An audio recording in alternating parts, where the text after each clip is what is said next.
नमस्कार, स्वागत है आपका न्यूज ब्लास्ट में। आपके साथ मैं हूं श्वेता मिश्रा। चलिए खबरों के सफर को शुरू करते हैं। पश्चिम बंगाल के राज्यपाल जगदीप धनखड़ का नंदीग्राम का अहम दौरा। हिंसा पीड़ितों से मिलकर आज भावुक हुए राज्यपाल धनखड़। बता दें आपको, नंदीग्राम के अहम दौरे पर हैं आज पश्चिम बंगाल के राज्यपाल जगदीप धनखड़। आज दौरे पर रहे। इस दौरान उन्होंने पीड़ित परिवारों से मुलाकात की। ये तस्वीरें भी आप देख सकते हैं जहां पीड़ित परिवार के सदस्यों से मुलाकात करने वो पहुंचे। इस दौरान जब पीड़ितों का दर्द उन्होंने सुना तो बातचीत के दौरान भावुक हो गए खुद राज्यपाल जगदीप धनखड़। ये तस्वीर आप देख सकते हैं जहां लगातार दर्द अपना पीड़ित परिवार बयां कर रहा था कि किस तरह की दिक्कतें हैं, किस तरह से हिंसक तौर पर हमले किए गए, किस तरह से हिंसक घटनाओं को अंजाम दिया गया जहां उनके परिवार के सदस्यों की जान गई और इस पर कोई कार्रवाई खास की नहीं जा रही है। ये सब बातें, दर्द जब राज्यपाल जगदीप धनखड़ सुन रहे थे, ये तस्वीरें देखिए, भावुक हो गए राज्यपाल इनकी पीड़ा, इनके दर्द को सुनकर। हालांकि एक एक परिवार से मुलाकात करते नजर आए आज राज्यपाल जगदीप धनखड़।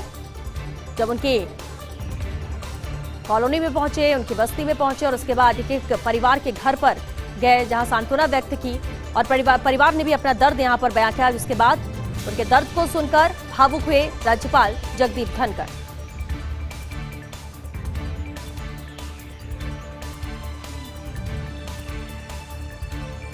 आखिर किसकी नजर लग गई आरयूएचएस अस्पताल को? कोरोना संक्रमण के बीच अस्पताल में कुप्रबंधन के लगातार मामले सामने आ रहे हैं। पिछले दिनों पैसा लेकर बेड आवंटित करने के गोरख धंधे का बड़ा खुलासा हुआ था।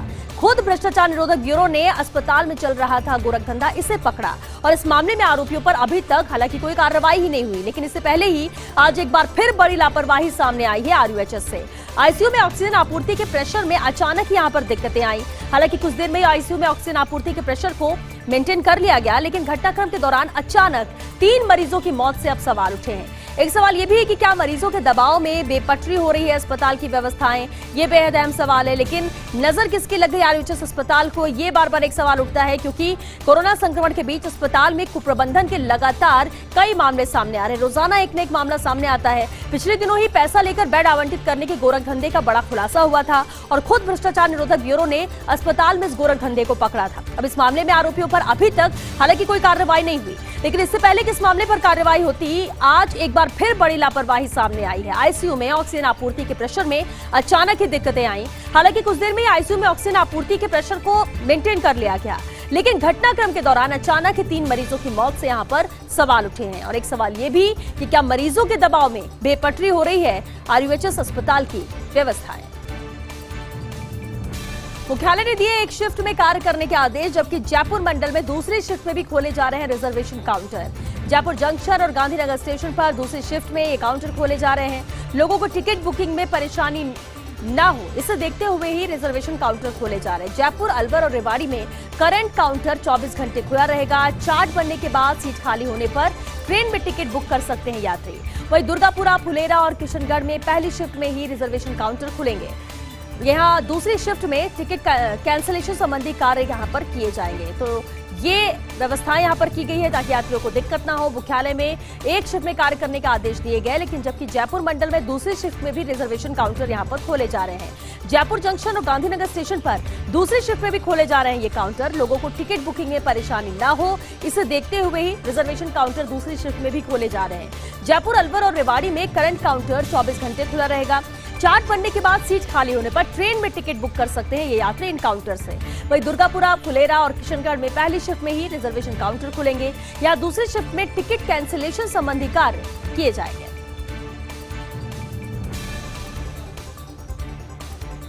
लॉकडाउन में थामी बिजली की रफ्तार। प्रदेश में बिजली की खपत में रोजाना 600 लाख यूनिट की कमी आ रही है। प्रदेश भर में बाजार, मॉल, दुकानें बंद होने के चलते यहां पर डिमांड कम हुई है। श्रमिक व सप्लाई न होने के कारण छोटे बड़े उद्योग भी कम कैपेसिटी पर चल रहे हैं और अब रोजाना केवल 2011 लाख यूनिट बिजली ही खपत की जा रही, जबकि फरवरी व मार्च में रोजाना करीब 2600 लाख यूनिट से ज्यादा बिजली सप्लाई हो रही थी। और ऐसे में बिजली उत्पादन कंपनी के कई पावर जनरेटर प्लांट यहां पर बंद किए गए हैं, क्योंकि जितनी खपत पहले होती थी उसमें जरूर कह सकते हैं कि कमी आई है। प्रदेश में बिजली की खपत में रोजाना 600 लाख यूनिट की कमी देखने को मिल रही है। प्रदेश भर में बाजार, मॉल, दुकानें बंद होने के चलते ही यहां पर डिमांड कम हुई है। श्रमिक व सप्लाई न होने के कारण भी छोटे बड़े उद्योग भी कम कैपेसिटी पर यहां चल रहे हैं और अब रोजाना केवल 2011 लाख यूनिट बिजली खपत की जा रही है, जबकि अगर यही आंकड़ा फरवरी और मार्च का हम देखें तो वहां रोजाना करीब 2600 लाख यूनिट से ज्यादा बिजली सप्लाई हो रही थी। ऐसे में बिजली उत्पादन कंपनी के कई पावर जनरेटर प्लांट यहां पर बंद किए गए हैं।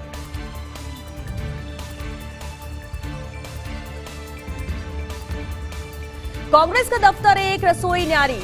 बात राजस्थान के यूथ कांग्रेस व NSY संगठन की। दोनों ही संगठनों का दफ्तर बनी पार्क में एक जगह है, लेकिन कोविड में दोनों ने बनाई है अलग अलग रसोई। यूथ कांग्रेस के हलवाई बैठते हैं आगे के लॉन में, वहीं NSY ने पीछे के भाग में बनाया है अपना रसोड़ा। एक रसोई है विधायक गणेश घोगरा की, तो दूसरी रसोई चला रखी है अभिषेक चौधरी ने। दोनों ही संगठन जरूरतमंदों को भोजन यहाँ पर उपलब्ध करा रहे हैं, तो दोनों ही संगठन यहाँ पर मदद के लिए आगे आए हैं। लगातार कोशिश जारी है, लेकिन कांग्रेस का दफ्तर एक है और रसोई यहाँ पर दो नजर आती है। बात राजस्थान की यूथ कांग्रेस व NSY संगठन की कर रहे हैं, जहां दोनों ही संगठनों का दफ्तर बनी पार्क में एक ही जगह पर है, लेकिन कोविड में दोनों ने अपनी अलग अलग रसोई यहाँ पर बना रखी है। यूथ कांग्रेस के हलवाई आगे के लॉन में बैठते हैं, वही NSY ने पीछे के भाग को अपना रसोड़ा बनाया है।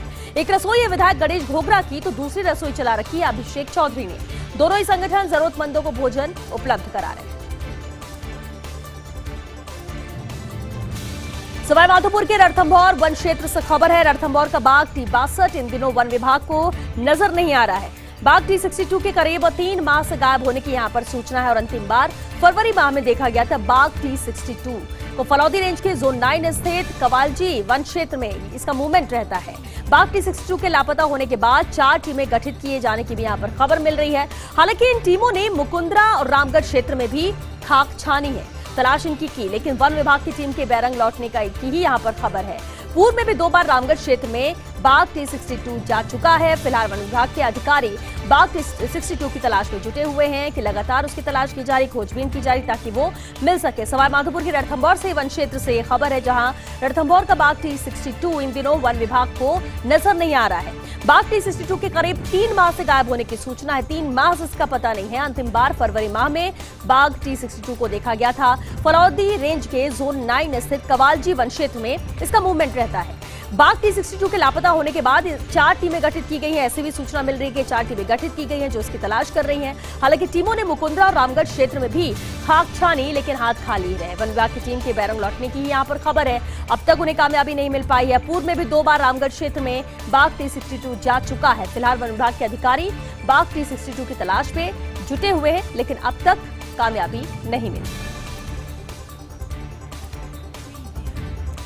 कोरोना पर पीएम मोदी की उच्च स्तरीय बैठक। टीकाकरण की मौजूदा स्थिति की हो रही है यहां पर समीक्षा। कोरोना से जुड़े मामलों पर भी बातचीत हुई। बैठक में अमित शाह, डॉक्टर हर्षवर्धन भी शामिल हुए। ICMR के वैज्ञानिक भी बैठक में मौजूद रहे। तो कोरोना पर पीएम मोदी की ये उच्च स्तरीय बैठक है। टीकाकरण की मौजूदा स्थिति की यहां पर समीक्षा हो रही है। इस बैठक में कोरोना से जुड़े मामलों पर भी बातचीत की जा रही है। बैठक में अमित शाह, डॉक्टर हर्षवर्धन भी शामिल है। इसके अलावा ICMR के वैज्ञानिक भी बैठक में मौजूद है।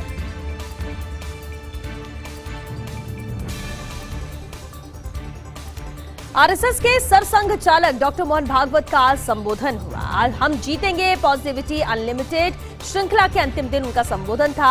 आज शाम 4:30 बजे संबोधित करेंगे डॉक्टर भागवत। इस श्रृंखला को देश की कई जानी मानी हस्तियां संबोधित कर चुकी हैं। 11 मई से शुरू हुई व्याख्यान श्रृंखला आज समाप्त होगी।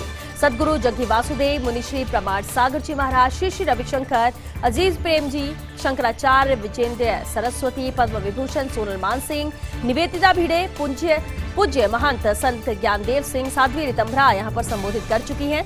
आज इसका समापन है। शुरुआत, इसका आगाज 11 मई से हुआ था। RSS के सरसंघ चालक डॉक्टर मोहन भागवत का आज संबोधन रहेगा। हम जीतेंगे पॉजिटिविटी अनलिमिटेड श्रृंखला के अंतिम दिन आज उनका संबोधन है। आज शाम 4:30 बजे संबोधित करेंगे डॉक्टर मोहन भागवत इस श्रृंखला को। देश की कई जानी मानी हस्तियां भी इसे संबोधित कर चुकी हैं। व्याख्यान श्रृंखला की शुरुआत 11 मई से हुई थी और आज इसका समापन है। सदगुरु जग्गी वासुदेव संबोधित कर चुके हैं। इसके अलावा मुनिश्री प्रमाण सागर जी महाराज, श्री श्री रविशंकर, अजीज प्रेम जी, शंकराचार्य विजेंद्र सरस्वती, पद्म विभूषण सोनल मानसिंह, निवेदिता भिड़े, पूज्य महंत संत ज्ञानदेव सिंह, साध्वी रितंभरा भी इसे संबोधित कर चुके हैं।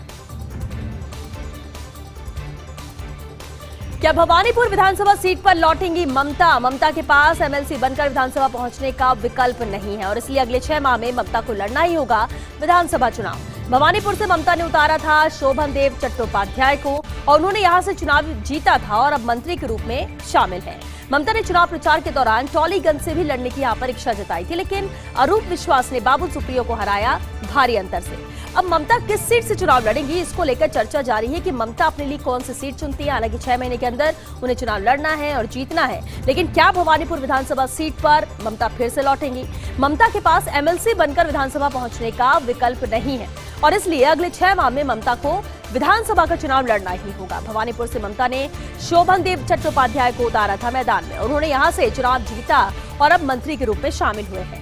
वहीं ममता ने चुनाव प्रचार के दौरान टॉलीगंज से भी लड़ने की इच्छा जताई थी, लेकिन अरूप विश्वास ने बाबुल सुप्रियो को हराया है यहां पर भारी अंतर से। अब ममता किस सीट से चुनाव लड़ेंगी, इसको लेकर चर्चा जारी है। सेंट्रल विस्टा प्रोजेक्ट पर राज। सेंट्रल विस्टा प्रोजेक्ट को लेकर भाजपा कांग्रेस आमने सामने हो गए हैं। छत्तीसगढ़ कांग्रेस सरकार ने यहां उदाहरण पेश किया। मुख्यमंत्री भूपेश बघेल ने आदेश दिए नए विधानसभा भवन, सीएम आवास और गवर्नर हाउस के निर्माण कार्य को रोका जाए। छत्तीसगढ़ में नवा रायपुर का निर्माण कर रहे बघेल कांग्रेस ने भाजपा पर मजदूरों की जान खतरे में डालने का भी यहां पर आरोप लगाया है, लेकिन सेंट्रल विस्टा प्रोजेक्ट पर रार बनी हुई है। सेंट्रल विस्टा प्रोजेक्ट को लेकर भाजपा और कांग्रेस दोनों आमने सामने आ चुके हैं। छत्तीसगढ़ कांग्रेस सरकार ने उदाहरण पेश किया। मुख्यमंत्री भूपेश बघेल ने इसे लेकर आदेश दिए थे नए विधानसभा भवन, सीएम आवास और गवर्नर हाउस के निर्माण कार्य को यहां पर रोक दिया गया है। छत्तीसगढ़ में नवा रायपुर का निर्माण कर रहे बघेल, इधर कांग्रेस ने भाजपा पर मजदूरों की जान खतरे में डालने का भी आरोप लगाया। तो रार यहां पर बनी हुई है आमने सामने।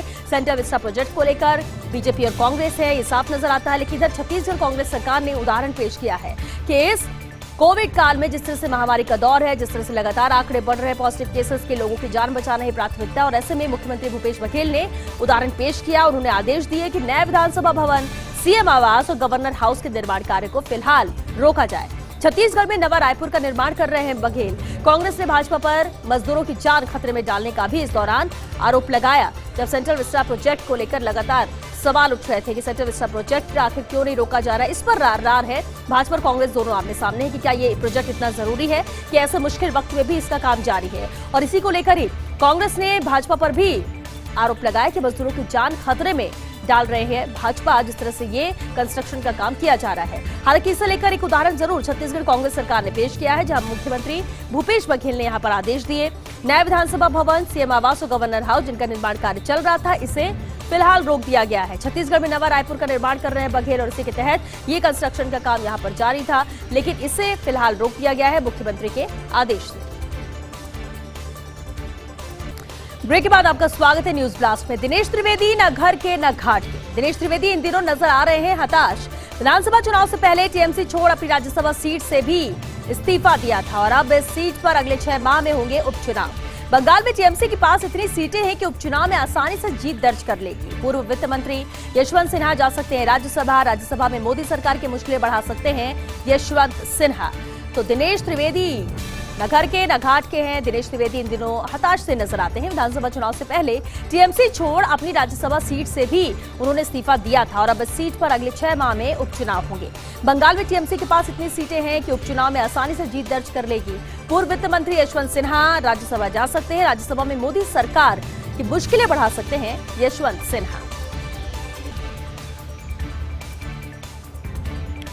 अगले वर्ष होंगे कांग्रेस के आंतरिक चुनाव। पिछले हफ्ते कोरोना के चलते स्थगित किया गया था चुनाव। कांग्रेस सूत्रों के अनुसार नवंबर में हो सकते हैं ये चुनाव, लेकिन राजनीतिक पर्यवेक्षकों का अनुमान है अलग। अगले साल यूपी, उत्तराखंड, पंजाब, गोवा और मणिपुर में होने हैं चुनाव। इन चुनावों के बाद ही आंतरिक चुनाव यहां पर हो सकते हैं, ऐसा माना जा रहा है। तो अगले वर्ष होंगे कांग्रेस के आंतरिक चुनाव। पिछले हफ्ते कोरोना के चलते चुनाव स्थगित किया गया था। कांग्रेस सूत्रों के अनुसार नवंबर में ये चुनाव हो सकते हैं, लेकिन राजनीतिक पर्यवेक्षकों का अनुमान इससे कुछ अलग है। अगले साल यूपी, उत्तराखंड, पंजाब, गोवा और मणिपुर में चुनाव होने वाले हैं और इन चुनावों के बाद ही आंतरिक चुनाव कांग्रेस में संभव है। 78 वर्षीय येदियुरप्पा को बदलने की अटकलें। हालांकि भाजपा नेतृत्व ऐसी संभावनाओं से इनकार कर रहे हैं। कर्नाटक के गृह मंत्री बसवराज बोम्मई दिल्ली पहुंचे थे। भाजपा प्रदेश उपाध्यक्ष येदियुरप्पा के बेटे वी.वाई. विजेंद्र भी साथ थे। दोनों ने गृह मंत्री अमित शाह से मुलाकात की। भाजपा ने मौखिक तौर पर संवैधानिक पद के लिए 75 वर्ष उम्र कर रखी है। अटकलों के अनुसार बसवराज बोम्मई और डिप्टी सीएम सीएन नारायण दौड़ में हैं। आरएसएस नेतृत्व से हाल में बातचीत के दौरान येदियुरप्पा को 2 विकल्प दिए गए। नारायण मुख्यमंत्री तो उनके पुत्र विजेंद्र को उप मुख्यमंत्री बनाया जाए या मुंबई के मुख्यमंत्री और पुत्र को पार्टी में महत्वपूर्ण पद मिले। तो ये बात यहाँ पर जरूर रखी गई थी। दिल्ली में मुलाकात भी हुई थी, लेकिन 78 वर्षीय येदियुरप्पा को बदलने की अटकलें जरूर यहाँ पर नजर आती हैं। हालांकि भाजपा नेतृत्व ऐसी संभावनाओं से साफ इनकार कर रहे हैं। कर्नाटक के गृह मंत्री बसवराज बोम्मई दिल्ली पहुंचे थे। भाजपा प्रदेश उपाध्यक्ष और येदियुरप्पा के बेटे वी.वाई. विजेंद्र भी साथ थे। दोनों ने गृह मंत्री अमित शाह से मुलाकात की। भाजपा ने मौखिक तौर पर संवैधानिक पद के लिए 75 वर्ष यहाँ पर उम्र कर रखी है। अटकलों के अनुसार बसवराज बोम्मई और डिप्टी सीएम सीएनए नारायण दौड़ में हैं। आरएसएस नेतृत्व से हाल में बातचीत के दौरान येदियुरप्पा को 2 विकल्प दिए गए थे। नारायण मुख्यमंत्री तो उनके पुत्र विजेंद्र को बनाया जाए उप मुख्यमंत्री या बोम्मई को मुख्यमंत्री और पुत्र को पार्टी में महत्वपूर्ण पद मिले। ये 2 विकल्प उनके सामने रखे गए। बिहार एनडीए में दर्द। पप्पू यादव की गिरफ्तारी से बिहार की सियासत में तूफान है। एनडीए के घटक एचएएम और वीआईपी ने यहां पर निंदा की है। पप्पू ने राजीव प्रताप रूडी के कार्यालय में तैनात 30 एम्बुलेंस का यहां पर राजफाश किया था। जीतन राम मांझी ने भी गिरफ्तारी को बताया मानवता के लिए खतरनाक। वहीं पप्पू यादव की गिरफ्तारी की न्यायिक जांच की भी मांग की गई है। राजनीतिक विश्लेषकों के अनुसार पप्पू यादव की गिरफ्तारी से नीतीश कुमार की छवि को गहरा आघात लगा है, ऐसा माना जा रहा है। तो बिहार एनडीए में दर्द साफ झलक कर आया है। पप्पू यादव की गिरफ्तारी से बिहार की सियासत में तूफान नजर आता है। एनडीए के घटक एचएएम और वीआईपी ने इसकी निंदा की है।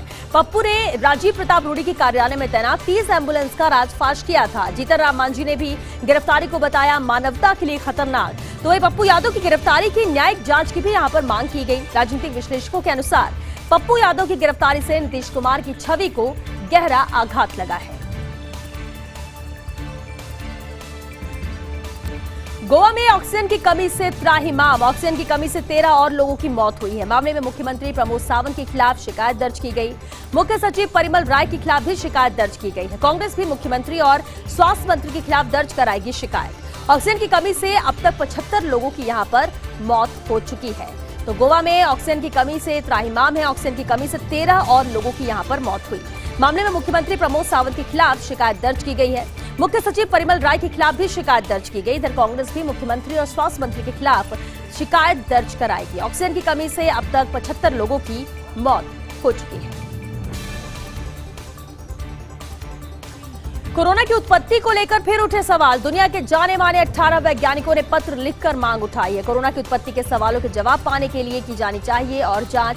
कोरोना की उत्पत्ति की जांच से भविष्य में बीमारियों को समझना होगा आसान। डब्ल्यूएचओ की रिपोर्ट के आधार पर हम पुष्ट तरीके से कह नहीं सकते कि कोरोना लैब से नहीं आया। खुलासा करने वाली चीनी नागरिक, वैज्ञानिक, पत्रकारों को भारी कीमत यहां पर चुकानी पड़ी है। तो दुनिया के जाने माने 18 वैज्ञानिकों ने पत्र लिखकर ये मांग उठाई है। कोरोना की उत्पत्ति को लेकर फिर से सवाल उठ रहे हैं और जिसे इस बार पत्र लिखकर मांग उठाई है। दुनिया के जाने माने 18 वैज्ञानिकों ने कोरोना की उत्पत्ति के सवालों के जवाब पाने के लिए की जानी चाहिए और भी जांच। कोरोना की उत्पत्ति की जांच से भविष्य में बीमारियों को समझना आसान होगा। डब्ल्यूएचओ की रिपोर्ट के आधार पर हम पुष्ट तरीके से कह नहीं सकते कि कोरोना लैब से नहीं आया। खुलासा करने वाली चीनी नागरिक, वैज्ञानिक, पत्रकारों को भारी कीमत चुकानी पड़ी।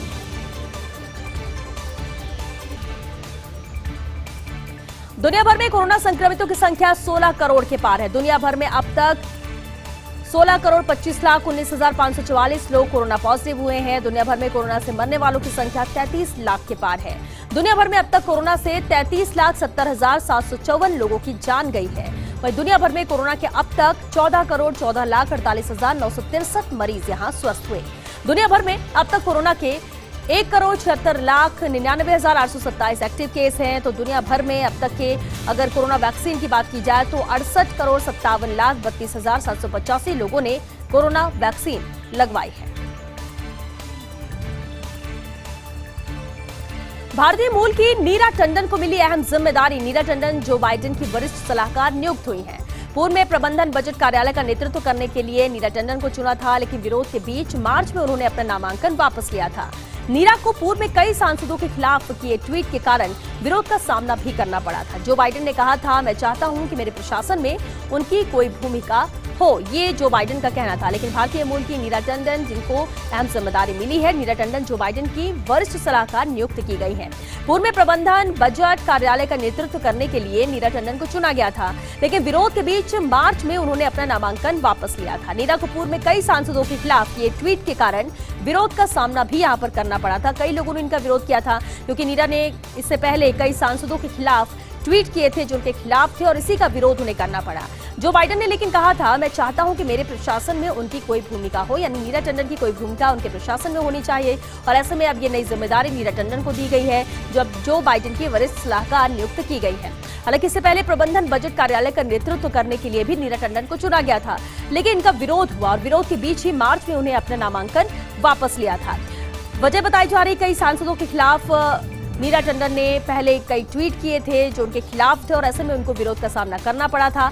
हालांकि जो बाइडेन ने कहा कि मैं चाहता हूं कि मेरे प्रशासन में उनकी कोई भूमिका हो, और इसलिए ये नई जिम्मेदारी उन्हें सौंपी गई है। साल का पहला चक्रवाती तूफान तौकते 17-18 मई को टकराएगा। तूफान तौकते गुजरात में कोस्ट गार्ड अलर्ट मोड पर है। अन्य प्रदेशों पर भी असर डालेगा ये तौकते। मानसून के बीच जल्द आने की संभावना नजर आती है। तो साल का ये पहला चक्रवाती तूफान तौकते 17-18 मई को ये तूफान तौकते टकराएगा। गुजरात में कोस्ट गार्ड अलर्ट मोड पर है। इसी के मद्देनजर पूरी तरह से अलर्ट मोड पर गुजरात में कोस्ट गार्ड है। अन्य प्रदेशों पर भी असर डालेगा तूफान तौकते। मानसून के बीच जल्द आने की संभावना है। तो इस साल का पहला चक्रवाती तूफान तौकते जो अब प्रवेश करेगा 17-18 मई को, मानसून के भी जल्द आने की हालांकि संभावना यहां पर जताई जा रही है, लेकिन माना जा रहा है 17-18 मई को तूफान तौकते टकराएगा। गुजरात की कोस्ट गार्ड अलर्ट मोड पर है, इसलिए क्योंकि यहीं पर टकराएगा चक्रवाती तूफान तौकते। अन्य प्रदेशों पर भी असर डालेगा ये तूफान। हालांकि अलर्ट मोड पर जरूर गुजरात में कोस्ट गार्ड है। मानसून के भी जल्द आने की संभावना यहां पर जताई जा रही है।